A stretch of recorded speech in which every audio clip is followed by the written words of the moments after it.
Segue para Porto Alegre e lá está o repórter Marcelo Matos nesse intervalo de 1 hora dos desembargadores. Oi Marcelo, as suas informações.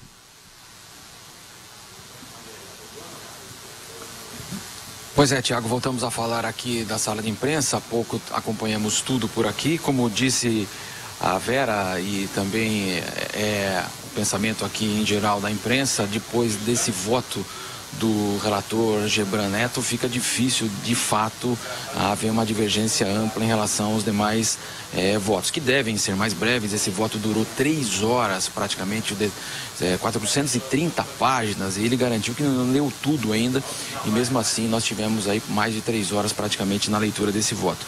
E ele garantiu também, num determinado ponto, já que Léo Pinheiro estava sendo questionado também em relação à formação de provas contra Lula, que ele acatou aquilo que disse Léo Pinheiro em relação ao armazenamento. E, portanto, houve a inocência de Paulo Okamoto, Lula, na história do armazenamento do acervo presidencial. E ele ressaltou isso, ou seja, Léo Pinheiro vale para atacar, mas também valeu para defender nessa negociação, dizendo que ele fez esse aporte, que não havia propina envolvida nesse armazenamento.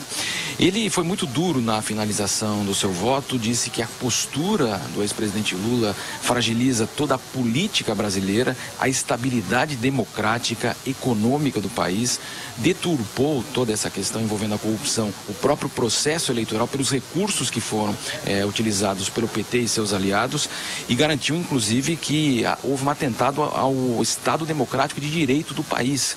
Portanto, foi muito duro o Gebran na sua finalização.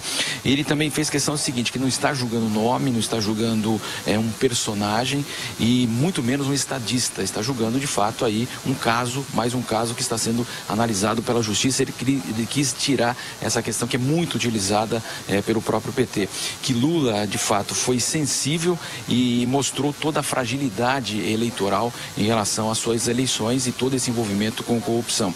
E também ressaltou a questão da imparcialidade dos juízes, essa cobrança em relação ao excesso de prisões preventivas. Ele fez essa ressalva também, dizendo que as colaborações aconteceram também sem prisões preventivas, que esse expediente é novo no país de fato, que está colaborando com a justiça, mas também com as pessoas que estão sendo acusadas, não apenas, portanto, a justiça, e que não houve esse excesso de prisões.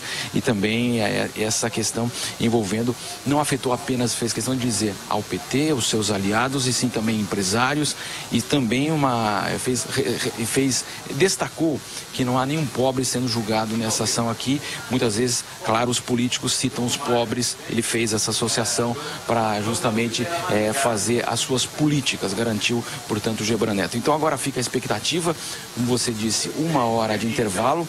De fato se falava até 3 horas da tarde, 4 horas, agora tudo indica que nós teremos aí de fato apenas quase no final da tarde, início da noite, a conclusão aqui dos votos. Como você disse, agora no retorno nós teremos o voto do desembargador Vitor Laus, que é na verdade o revisor desse processo, e Leonardo Pupausen vai ser de fato o juiz que é o presidente da 8ª turma, e ele vai finalizar e proclamar o resultado, acredito eu, e aqui os demais também, em relação no final da tarde. Um esquema de segurança mantido, a imprensa está confinada aqui na sala do Tribunal Regional Federal da 4ª Região, vai poder sair se houver essa intenção, mas a grande maioria vai permanecer por aqui, nós também. Tiago Berrache.